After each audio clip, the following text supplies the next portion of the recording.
Work kid, work Been way up for a minute now. Hold up, it's been a minute. Wow, I've been way up. I can feel it now. Tell my family I'ma get it now. All right, people, you guys are watching and or listening to another Nomadic Cool video for your guys' entertainment. Be sure you guys leave a like, leave a comment, share, and of course subscribe for more epic, awesome, cool, and funny content just like this one. Today we're doing a video inside the car because I just kind of wanted to change the scenery for one, and two, I'm just waiting on like some food, so figured now would be a good time to go into this before I go home and just forget about it completely. But anyways, I wanted to talk to you guys a little bit about some political stuff that's going on recently, guys. Some political stuff, a lot of craziness. You know, it's kind of hard to keep up with every single thing that's going on in this administration right now because, you know, there's like 100-something executive orders being put through, and every day there's like a new one, and, you know, there's the court dramas, and there's the Congress and stuff like that. But I'm just going to cover some of the main stuff that's happened over the week, okay? And if I miss anything, please let me know down in the comments below. I'll be happy to talk to you guys about it. Anyways, let's start off with some of the Maha news, guys. Good news with Maha recently. It's pretty crazy, but RFK Jr. met up with a bunch of the corporate pharmaceutical executives and Donald Trump, and also brought Jay Bhattacharya, Dr. Jay Bhattacharya, with him, and they managed to get an executive order in there signed by Donald Trump to lower the cost of medicine. Sorry, a little scatterbrain. Medicine. They lowered the cost of medicine and drug prices by 30 to 80%. So that's a big win for Maha that has recently happened. Very big one. Another thing that's been happening in the Maha movement as well is recently RFK Jr. was actually speaking in front of Congress not too long ago. And RFK Jr., man, if you go rewatch it. It's up on C-SPAN, it's up on Forbes. They have plenty of clips all over it. Just look up RFK Jr. speaking in front of Congress. He took down this purple-haired SJW that said that he was a threat to national health or whatever. There was SJWs in the crowd that were from Ben & Jerry's ice cream that were trying to use it as a PR stunt, basically, to promote their ice cream.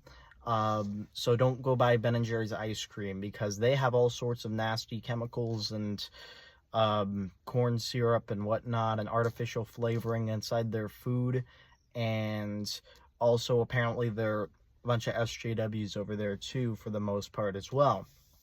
So there's that. But I think one of the big things is that we should have gotten out of that is that we saw Bernie Sanders and RFK Jr. have another verbal sparring match. Bernie Sanders tried to essentially ask RFK Jr. in the way that he asks a lot of people if they will support healthcare as a human right. As we know, it can be a little bit of a difficult question. It can be a philosophical question that you're asking.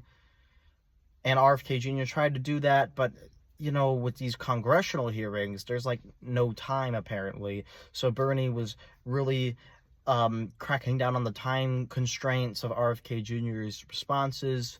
We know that RFK Jr. is a guy, he likes to ramble a little bit. He likes to explain himself. He likes to explain the context of where he's coming from. He likes to answer philosophical questions with a thoughtful answer, like you said. I don't know, man. I really think that we are very close to actually seeing, you know, eventually getting a single-payer healthcare system if these two will just work together. I would love it. You know, Somebody, please, Joe Rogan, Bill Maher, anybody, get these two on a podcast. Get Bernie Sanders and RFK Jr. to talk to each other for 2 hours on a podcast, and they will both come away with a national health policy that actually might work for the American people for once, because our healthcare system is broken. Both of them know the healthcare system is broken. Both of them know the pharmaceutical companies are corrupt. Just both of them just have different ideas on how to get there, how to make America healthy. RFK Jr. raises good points. Bernie Sanders raises some good points. You know, let them work it out. You can't do it in a congressional hearing where you have only 30 seconds to answer and they want a yes or no answer to a philosophical question. It's you can't get that done. So somebody get these guys on a podcast together.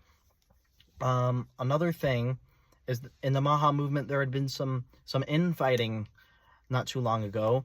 My group chat was blowing up over it, over the Nicole Shanahan's opposition to Casey Means' nomination. Now, Dr. Casey Means, she wrote a book. She's, first and foremost with nutrition and food.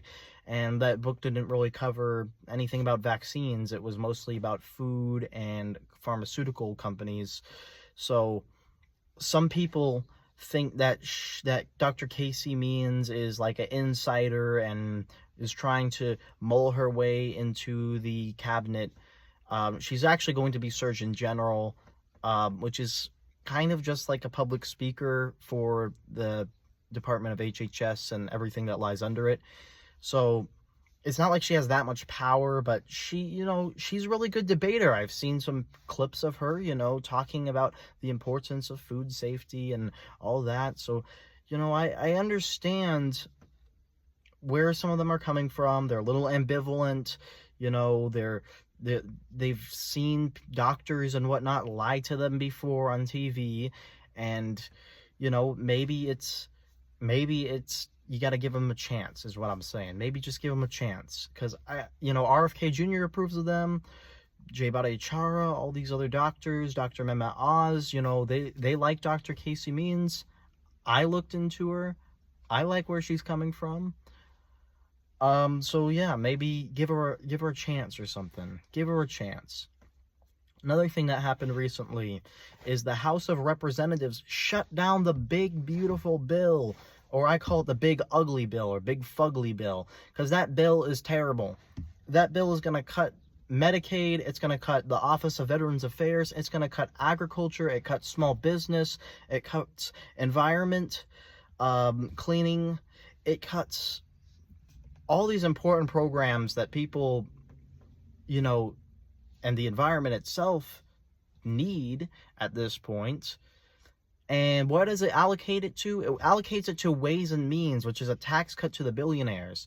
And the MAGA, rebuttal to that is, but it says no tax on tips, no tax on Social Security. It only gives an outline for the state level to choose whether or not they will implement the no tax on tips, no tax on Social Security policy.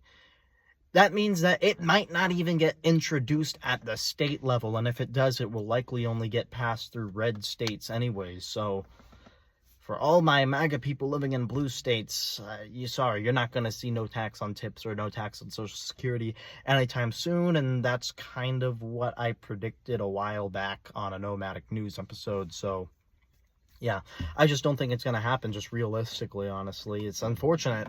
It would be nice to have no tax on tips, no tax on Social Security, but especially with this bill that is going to take away funds from working poor people to give a tiny tax break to the working poor and give a massive tax break to billionaires. I mean, it's just you got to reform that bill. It's got to go through some reformations, break it down into little bills, which is what Thomas Massie suggested.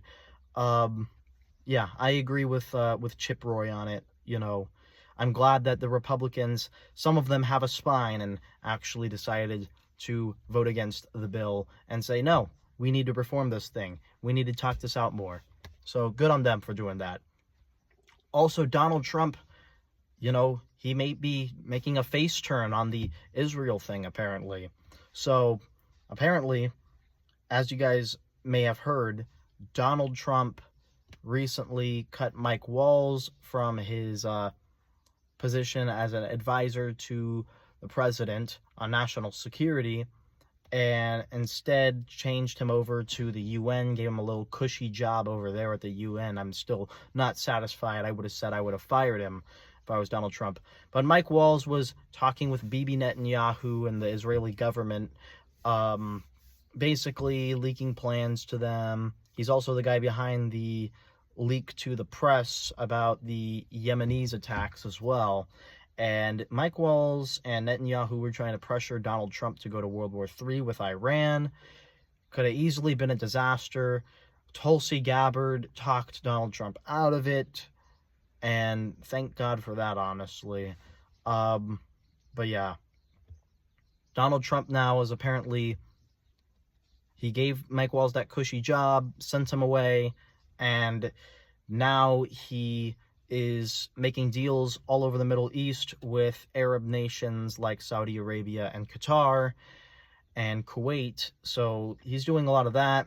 He's also talked with the Hamas leaders as well about trying to make a peace deal. He brought back the last American hostage as well, and he's pretty much said that he has cut communication off from Netanyahu. But honestly, I'm kind of like Ron Paul minded. I'm kind of, in the same boat as Jimmy Dore. I don't fully trust him, especially considering who he's got as his Israeli ambassador, Mike Huckabee, who's almost as big of a Zionist as Bibi Netanyahu is. So we'll see how it goes. Donald Trump's flip-flopped all over this, but, I really hope that he's making the right choice and he's going to say, okay, Israel, no more funding to you guys then. But until the funding gets cut off, I don't really care if the communication is cut off. Until the funding is cut off, nothing will change. Anyways, that's all I've got to say here. Thank you guys for tuning in. This has been the Nomadic Cole. Thanks for watching. And again, leave a like, share, comment, and subscribe for more. Thank you. Goodbye.